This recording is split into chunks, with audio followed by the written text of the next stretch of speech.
No, we are not satisfied, and we will not be satisfied until justice rolls down like waters and righteousness like a mighty stream.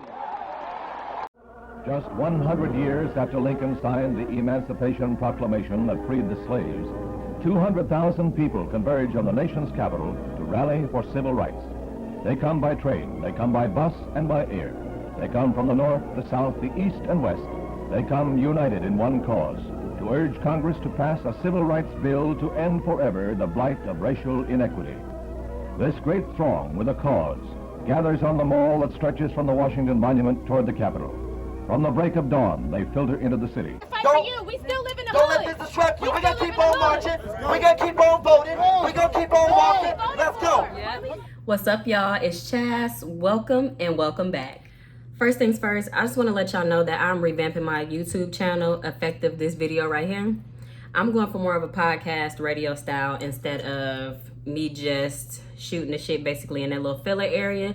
Today it gets real. I want to bring a different perspective to everything that's going on in the world today. So I hope that you enjoy this video. I interviewed close friends, close family, and I wanted to bring a different perspective to everything that's going on. I'm seeing people write about the riots. I'm seeing people write about the protests, and both are working. So keep that shit up. Do not listen to the negativity. It's happening. It's working. Keep it up. Secondly, so I interviewed these people, all different perspectives, different races, different genders, different ages, and I asked them things like, have they experienced racism? And if they could ask racist people anything in the world, or if they had a platform to just speak to racist people, what would they say? What would they ask them? This is who is right here biting. Anywho, that's what you will see. You will hear their voices. You can see an image to put a name to the voices, and I hope that by the time you are finished watching it, that you resonate with at least one person that you hear on this episode today. You will hear people as young as 14, as old as 50. Well, going on 50, they're gonna get me, y'all. But anyway, asking these questions, hearing their responses, it really opened my eyes. It let me see different perspectives because I'm just me and I have my own opinion. This is my little sister in the back. I asked her opinion, so she's speaking for the teenagers. She'll be a freshman after this summer is up. So if you know somebody between the age of 14 and 50, please play this message for them. That's what we're trying to do, is just get a message across. Bring the humanity to things instead of the anger that they looking for out of us. We're going to show them that we have feelings, because you can't tell me that you have never been somewhere, right, whether it's for white people, Mexican people, or whatever, and you stereotype or you judge or you have your own opinion of them, and then you end up believing like, that white girl was cool, that white boy was cool, or oh, Jose was cool. Like, you cannot tell me you have not done that. So what my goal is with this video is for them to hear some of my black people speak, to hear some of my people that's not black speak, and maybe have that light bulb moment like, oh, they cool. That's my goal. I hope you enjoy. They in. They in. Yo. Yo. What up, though? Nothing, chillin'. What you doing? Girl at work, it's hot. Girl, it is. Thank you for taking the time out your day. I know you on the clock, so I just take 5 minutes of your time, little sis. So, you know, we talk about this every other day on the phone, me, you, and Bree, about, like, what's going on out here. So, like, you got my nephew. You know what I'm saying? How do you feel in your 20s as a black mom with a black son who could grow up to be one of these men that's being targeted? Wow. I mean, it's a tough situation. You know, it brings tears to my eyes because I know my son's only 5, but I know my day is coming. But I just know that I just have to start at home. Like, I just have to, like, teaching him how to talk to people correctly, just getting him ready for the world. But I haven't actually just sat and thought about the day that I have to sit down and talk to him. I know, it's rough because you shouldn't have to prep your son for being a skin color, right? Right, just the color, right? That's it. That's crazy. So, like, you also have a daughter. Do you feel unsafe when Naraya leaves the house every day? Do you feel threatened when your black kids go to school? Not so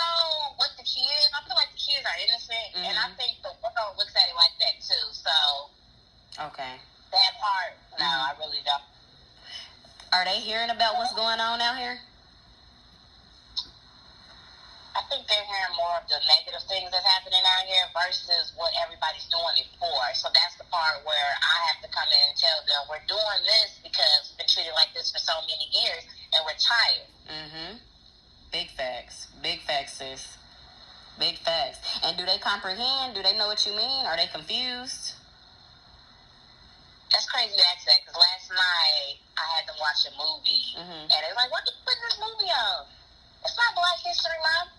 And I'm like, "You guys need to know a little bit about your culture because it's kids older than you and they probably know what's going on in this world, but you need to know too, just in case at an early age somebody stops you." Yeah. Something to you. Mm-hmm. For real. What movie did you have them watch? What was it? I believe it was The Help. Oh, that'll do it. That'll do it because, like you said, kids do be off limits to a certain extent, and like people don't involve them. So now that you explain to them, so they're hearing the negative, they're hearing why the negative is being done from you. What do they have to say about it? They're more so scared. Really? And it's why you gotta tell them, like, hey, you can't be scared. There's nothing about. You gotta keep going on with your life, but also fight for what you believe in. Real talk.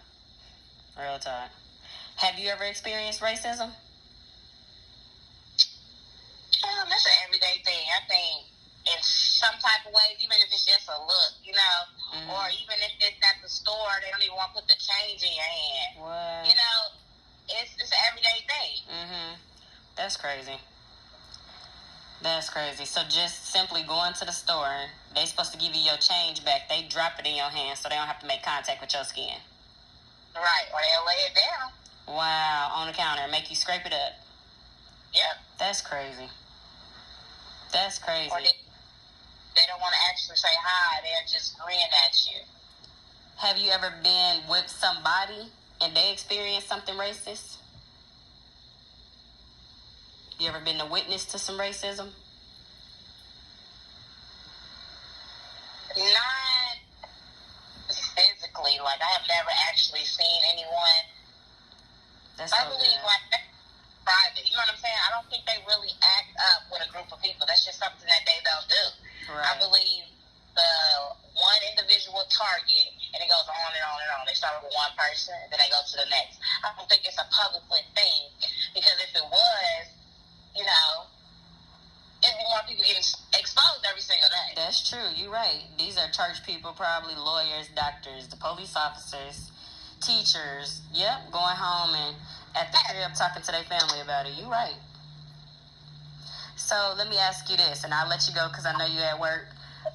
If you were in a room full of racist people, no matter white, whatever the race, what would you say to them? What would be the message that you would have for them? Would you ask them anything? I don't think I'll ask them anything. I will, like, I'm the annoying type. I'll probably sit next to you to get a rise out of you for you to say something to me. And then once you say something to me, yeah, it's going to be a conversation. But I'm not going to do a negative conversation versus a negative conversation. I'm more of a, you know, try to put the knowledge in their ear, put a bug in their ear and just tell them, like, hey, we are people. God made people. White, black, Chinese, purple, pink. We only have one God. I agree.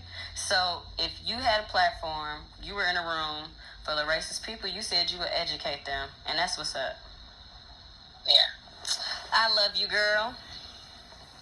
All right, ma'am. Kiss my niece and nephew for me. Keep them babies safe, because the fact of the matter is, being black is not safe. I'm glad you never had to experience it, that the kids have never had to experience it, and I love you. I love you too. Call me later. All right. Bye. All right. Bye. Y'all know, I'm a whole boss. Y'all better shut that shit up. Hey, we can just sit here and be quiet. Just don't say. John, Hey, Felice. what's your crusty self doing? Mind my business, playing video games. Dry. Thank you for coming on. I just want to ask you a few questions about your perspective about how you feel about what's going on in the world, being a mixed race person, your mom being white, your dad being Mexican, but being raised by a black, like, father figure, you know what I'm saying? So you have cousins who are black, you got black siblings, you have mixed race siblings that aren't just black. So with all of this going on, like, how do you feel for all three sides of your family? See, it's different for me 100% because I have been able and blessed to see every single different side of the culture. I know, like, just be able to spend time with my white people family, to be able to spend time with my Mexican family, to be able to spend time with my black family, and learning each and every aspect of their culture. And so we weren't really raised to see things as being racist or racism or to see color. Right. That's not how my family raised me on the inside or in my intermediate family. We didn't experience racism until we started going into the public, like going to school, late, you know, in our later years. So it's different. Like, we don't see, like, we don't automatically see it as just being everybody's fucking racist. And, like, you know, like, I've never heard of that. Right. Now, of course, every race has stereotypes about each other. You pretty much touch the majority of every main race. Do you hear things being said from all three angles? Of course. Like, don't get me wrong. I had, like, racist family members as well on my white side and on my Mexican side as well, but not on my black side. Like, they're like completely 100% loving ass people. But when I was growing up, I've heard, you know, different things on different sides. Even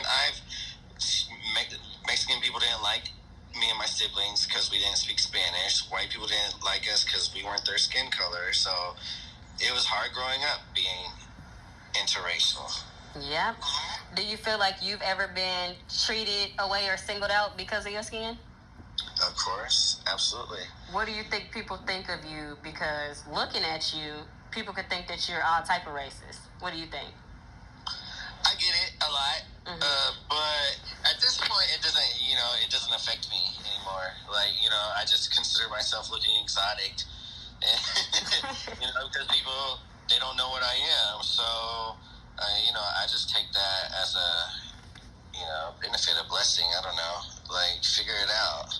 But at the same time, like, I don't know. Okay. Yeah. Have you ever experienced racism? Yes. What happened? I don't know. Well, I don't know. I would say it was racism because, like I said, earlier, I don't see things as just automatically being racism, right? When somebody treats me unfairly, I don't be like, oh, they're just being racist. That's not how I think. You just that's like, that's an asshole. Yeah, right. It's more like, oh, he's got to stick up his ass, or what a bitch, you know? Like, what the fuck? I never, ever, my first thought is never, oh, that person's fucking racist. I'm like, so you have experienced racism or haven't? I would say I have, but that's not my first thought. Like, okay. I'm sure somebody has treated me unfairly because of the color of my skin, but that's not the first thought that comes to mind. And you don't have a specific experience that you had that was racist towards you? Well, just it was yesterday, I think, on the phone at my job when this lady, I was discussing to her about something about our policies, and then she had the nerve to say, "This is why you are killing black people," and I was like, "Excuse me." And I was like, first of all, is she hung up? So I had called her back, and I had asked her, I was like, I'm sorry, the phone line disconnected. Is there something else you wanted to further discuss? And she said no. And I was like, okay, just to let you know, what'd I say? I was like, just to let you know, you don't know my background or my race. My father is black, and that comment was completely out of line. Thank you so much, and have yourself a great day. And she said, okay. That okay let you know that you checked her. So one last question, and I'll let you go because I know you're on your lunch break. if you had the platform to speak to a room full of racists, whether they be black, white, Mexican, Chinese, whatever, what would you say to them? Would you have a message for them? To break the cycle of explaining racism to your kids. Racism doesn't have to be explained. Being racist or explaining somebody as racist doesn't necessarily have to be explained. Like, you don't have to explain to your kids, like, there's going to be people out there who are going to not like you because of your race until maybe it actually happens. But growing up, my mom didn't tell me that there are racist people out there. My mom didn't tell me anything like that. She, like, we never asked, anything why she only dated black men. We didn't know there was a difference. We just thought people had just different colored skin. Like, never even, when I was younger, I used to think I just had tan skin. I had no idea people hated each other for their color.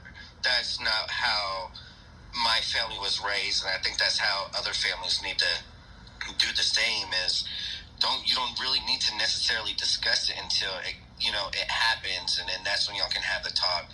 Some people may treat you unfairly because of your background, but as far as automatically, saying, bringing the topic up, or even saying somebody's gonna not like you, I think that doesn't need to be discussed. And that's powerful. I get what you're saying. Like, don't teach that. Teach values. Teach how to treat people, period. You don't need to identify what their nationality is. That's a message. Exactly. I like that. I like that. I love you, Jonathan. Thank you. You're welcome, Felicia. All right. I will talk to you later. All right. Bye.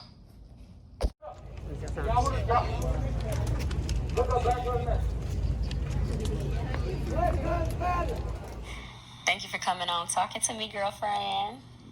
No problem. You dry. Anyway, I thought that it was interesting the other day in the garage when you thought that when George Floyd was calling out for his mom, that she was right there, that he needed help. I thought that was interesting for a kid. Is that what your friends think too? Well, I only talked to one friend about this because, Black, and all my other friends are going to be like, this is too depressing. We just got out of quarantine and all that stuff. So they're going to be like, I don't want to talk about this right now. Or like, they're going to change the topic. Or they would talk about it for a little bit of time. And then they were like, change the subject. But like, me and my friend, we talked about this nonstop. Like, we were like, we wish we can do more. But since we're at the age where we can't do stuff, we can't. Right. So how does racism and the murders make you feel?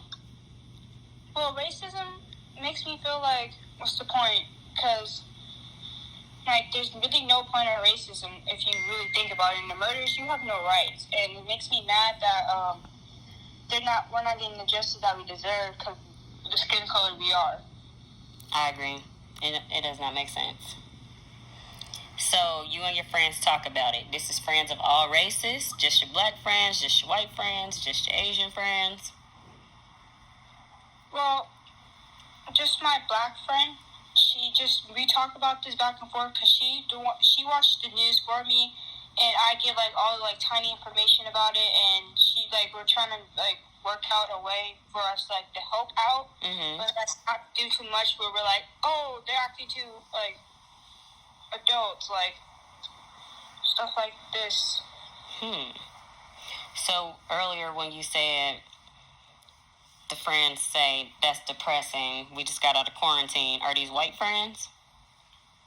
Most of them are like so I have two friends that are like white and like she's white and she's black, but the black girl acts like, not kind of rude to say, but like more white than black, and she like doesn't want to talk about this stuff because it makes her feel sad. But then when you think about it, how do you think this mother feels about losing her family members, feel about losing your cousin, brother, like all their sibling? It's just imagine like you losing your mom, just like right now, just you losing your mom. How would you feel about that? And you want to talk to someone about it. Right. Do you feel like you've ever experienced racism? No, because like not like my generation ish like doesn't like think we're different at all. But like sometimes you experience it, like when you go out of state, like someone has like you could tell, like in Alabama, I go down there like every summer, and you get like a little racism because you know down south. I got it. But here in Texas, where you go to school, going to your friend's house, the parents, the cousins, you don't feel like you've ever felt singled out because you were black in your generation. That's good. I tell everybody I feel like your generation is going to be the ones to change it for us. So, me and you and I, we got to protest. How was that? I want to go back again, but I need to work out walking better first before I can go. You got to get off that leg brace. So, did you feel good about it? Were you nervous? Were you scared? Did you feel anxious? I wasn't like, I just felt like powerful, like just seeing all these black people together. And it's like rare because, you know, we always get like, oh, they're black, they're doing something that they're not supposed to be doing. And like, just like all these other things that like we get like bad views from. Stereotyping, huh? But like going to those protests was like fun because it's a group of black people, you know, like it's like a cookout, but like more serious, not like to see family and stuff. It's more like why are we getting prosecuted for being our skin color? It's ridiculous. So if you could say anything to racist people out here, what would you tell them? What is the reason? Is it because we do better things than y'all, or is it because y'all don't like just our skin color? Like, is it just our skin color, or you just like don't like how we act? Because we all don't act the same. It's like us saying, all white people act the same, all Mexican people act the same. Like that's what y'all are saying. Pretty much. They do not have a radar. We are all black, and that is that. Well, I thank you, Lainey. You let your friends hear how you feel about this, because the only way to fix it is to spread it. All right. I love you, girl. Love you too. Thank you. Bye. Bye. Protesters marching downtown demanding justice in the death of George Floyd at the hands of Minneapolis police. There is another. Hey, Jesse. What your big head self doing? God, my own business. Being black? Always black. So, you being in a different generation from me, from my grandparents, or whatever the case, you know, grandma only has sons. Your dad's black. Majority of your cousins are black men. Have you ever experienced racism? Let's see. Yeah, you know, growing up, a little bit of the police, like with racism, like one particular time we come leaving from a party, and you know, about 9-10 of us, they pulled us, they got all together, searched us, make sure we had no weapons, and then said they're gonna give us like about 10 minutes to get home, and then after about 5 minutes, they let the dogs out on us. Wow. How old were you when that happened? Probably about 14, 15. Wow, that's crazy hearing that. When racism was supposed to be over 400 years ago, you 20 years older than me, and at 14, 15, the police letting dogs out on you. That's crazy. Yep. So, have you ever experienced racism as an adult? No, just about police, racial profiling. Ever witnessed like a friend or a cousin experience racism? No, not really. You know, because like, you know, when we grew up, you know, with a mixed culture. So. Not too much of that going on. It was, right. It just a lot of racism I received against by police, you know, like I was 16 and so they'll pull you over for no reason, you know. So. Driving while black.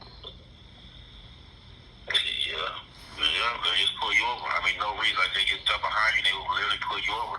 Who all in the car? Wow. You know. Do you fear for your life when you leave the house? Nah, see, I ain't been pulled over by police in a long time. So, nah, I don't even think about that. It just, I just, I don't see how a lot of stuff is escalating. You know, like on a regular traffic stop to police pull their guns out. I don't get that.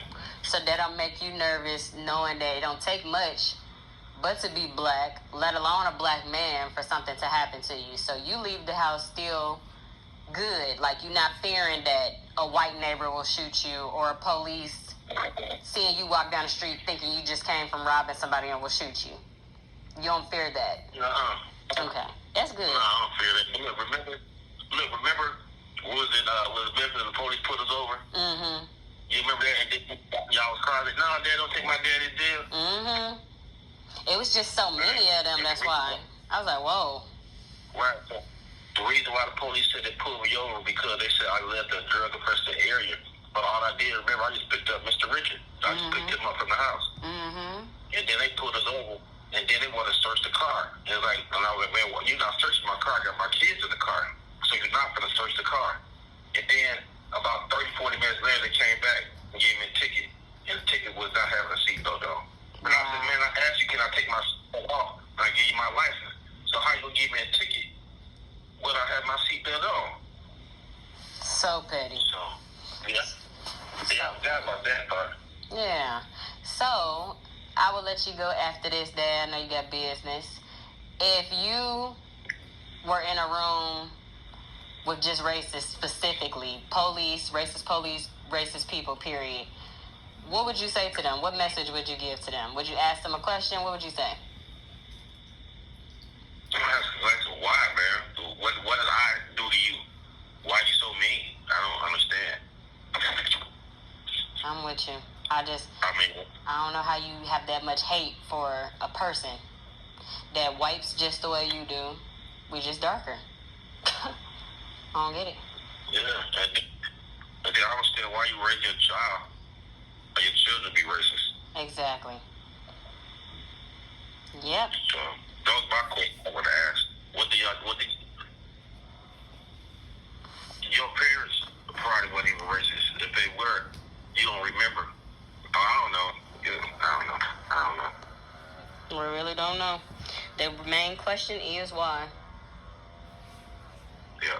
Well, I love you, Dad, and I pray that you never have to leave the house and a white police or somebody white or Mexican or whatever don't like black people and do something to you. Okay. I love you. I appreciate it. Thank you for coming on. Subscribe to the website. Tell them YouTube Chasing Chaz. Bye, Dad.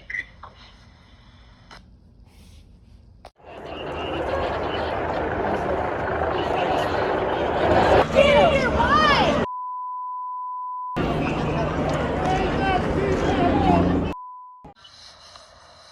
Hey, Jazz. What you up to? Another day, another dollar. Holla. Thank you for coming on to my peeps. I know you ain't want to grace the channel, but I wanted to just ask you, being in your age group different from my generation or Laney's generation or my grandparents' generation, being born in the 70s, have you ever experienced racism? Of course. You got a story? Making me a female, it doesn't change the fact or change the color of my skin. But yes, I have experienced it. Most of it has been through my high school years. Our schools were kind of divided. So we had all the whites over here, and all they knew was white, and all we had was the whites in our area that we grew up with. But when we all had to convert to high school together, we had riots. I got hit in the head with a rock once, walking over school. They threw a rock at you? I couldn't even beat him up. I didn't chase him. He was on the bus. Oh, he threw a rock at you from the bus? That's such a coward move. We had to pick the rock up to take on the bus with him. Right, just to throw at somebody. Wow. It hurt too. Wow. Any other stories? Any racism as an adult? You ever felt singled out being black? really don't get it a lot as an adult lately. I would say as 30 and up, I haven't really experienced it because I feel like if I'm with a friend and a friend is not acting a certain way, then she may get some backslash lash or something like that. But me, they be like, oh, she's one of the good ones. So she knows how to act. Right. So you think that white people or racist people in general may think like, I don't like this race, but then if you got some sense to them, you the good person of the black people or whatever. Yeah. That makes sense. I guess I'm one of the good ones too then in their eyes. And like even I look at it as not really racism, but I look at it as my color playing a part in my career. I mean, when I was younger, I went by my middle name, Renee, because I felt like if they saw Kawita, my first name, that would stop me from getting a job. And that's true. It's sad, but it's true. If others cannot pronounce your name, they probably won't call you, or they want to call you a letter or an initial, right? Yeah. So I went by Renee from high school all the way up until I was almost 33 years old. And when I got remarried, I'm like, okay, enough is enough. My name is Kawita Renee Johnson. Amen. Have you ever seen anybody else experience racism? Yes. Men or women? Men. Yes. The typical, I think you're dangerous just because you're black and you walking next to me? More like driving. See a nice car. Think they're a drug dealer. Yeah. Turn around. Say a tail light was out. Tail light wasn't out. Being a black woman, do you fear for your life when you leave the house? Not necessarily, but I do fear for my black men. So if I'm with one of them, then I fear. I hear that. Because if I'm with them, I'm riding with them. I hear that.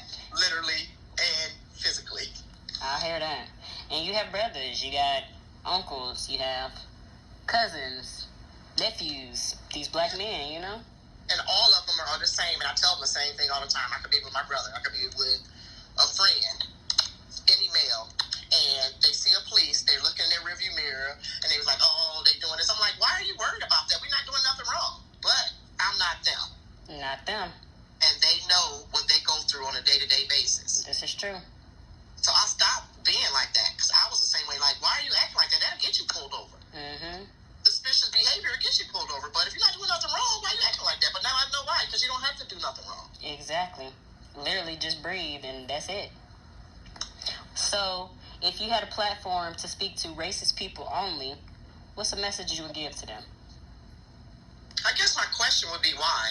You would just have a question. You would ask them why. I would like to, whenever I'm not clear on something, I ask why. Do you have any predictions on why the hatred would be so harsh towards other races? How much time do I have? We'll give you another minute. I feel like on some levels, they're intimidated. Okay. Like, our struggle has been so real that we've had to fight, which makes it stronger. That's why you see the fist out there right now. You know, because we are strong. We've been through enough. Walk in our shoes and see how you survive. And then I feel like it's a platform. It's who you want on your platform. Absolutely. So I would have to start that question with why. And from my 70 years experience, I would have to lead that conversation after they answer why. Gotcha. Makes perfect sense. Thank you for talking to me, mother. I love you. I love you too. Stay strong. I love your channel. Thank you. My channel like you back. Oh, sure. Remember, stay prayed up. And mind your business, because it's great. And safe.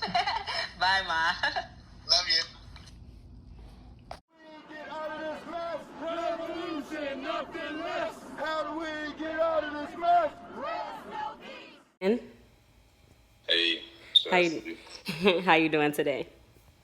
Good, how are you? Wonderful. I thank you for coming on because I know this ain't your element. I appreciate you. Oh, no problem. I was trying to think once. I hear that.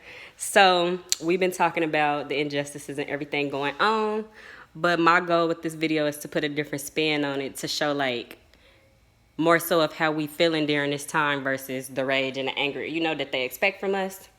So you being, well, approaching 30 this year, just turned 30, how does this make you feel like as a black man with all of this going on right now? It's just scary, really. Mm-hmm. It intensifies everything, makes you like be more aware of your surroundings. So it's just scared. And I have a son, a black son, so I don't know, it's just scary. So right now, you just referenced that you have a black son. Right now at his age, being in elementary school, have you already had the talk with him that he's gonna be a black man one day in the way that he should move around the world, or are you gonna approach that situation when it happens? I'm not gonna wait till it happens, but I think it's too early for that conversation to happen right now. Mm-hmm. My son is 7. I mean, it's probably not too early because he's 7 now. So he's becoming of age. I'll probably wait till he's like 10 or 11. Mm-hmm. But I think it's just too. I just want him to be a kid as of right now. I hear that. Do you know of anyone that has ever experienced racism, or have you ever experienced racism yourself? I have. Living in like Gurney, just being a young black like group of guys, like popular guys, just being pulled over for different reasons. We're getting stuff put on us for different reasons. Like literally, like cops will like put weed in the car. Wow, like framing y'all basically. For sure. Wow. So I know that you like to travel. Do you think that the intensity of racism or injustices is stronger depending on where you live? I carry myself the same way anywhere I go, so I don't get relaxed because I'm in Atlanta or because I'm in somewhere else. So I carry myself the same wherever I'm at. I think everybody else should.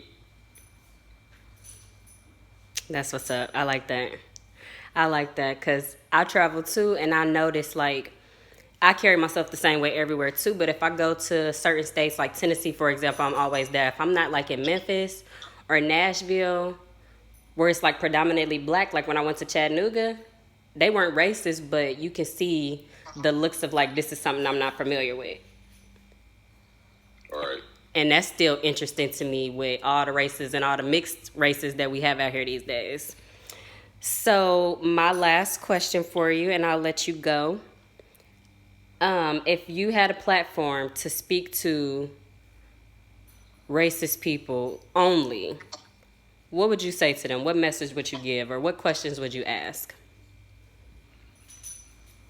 I would just want to know why, like, let's start with the why. Like, why are you racist? What made you feel this way? Like, why? Just breaking it down piece by piece, and then maybe seeing it from their perspective.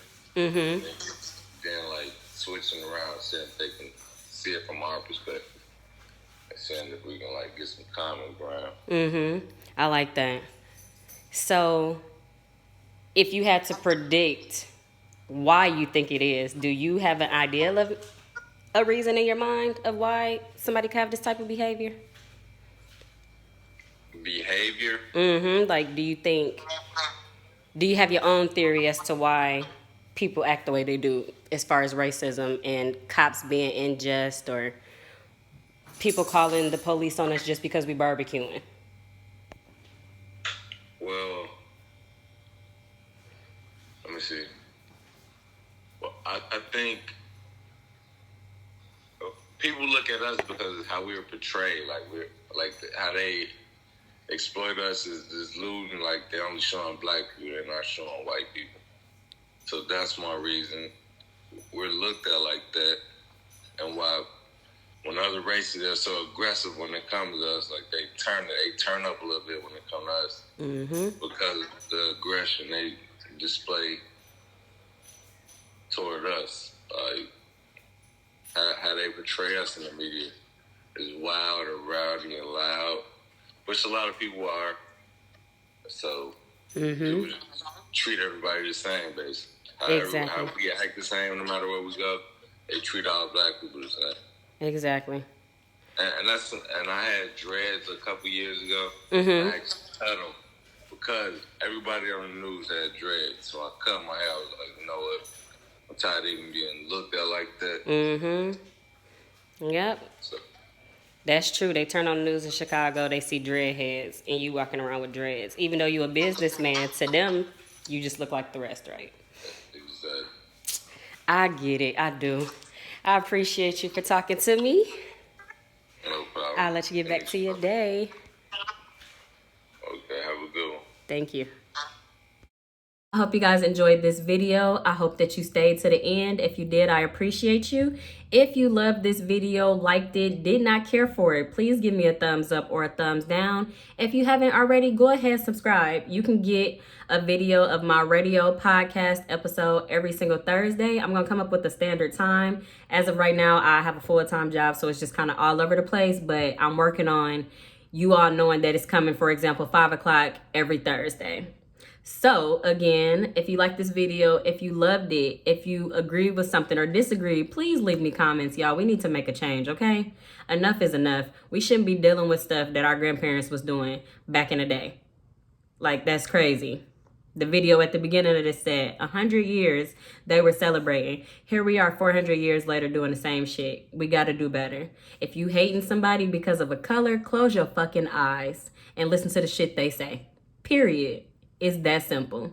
And as always, remember to stay prayed up and to mind your business, especially in these times, because it's free and safe.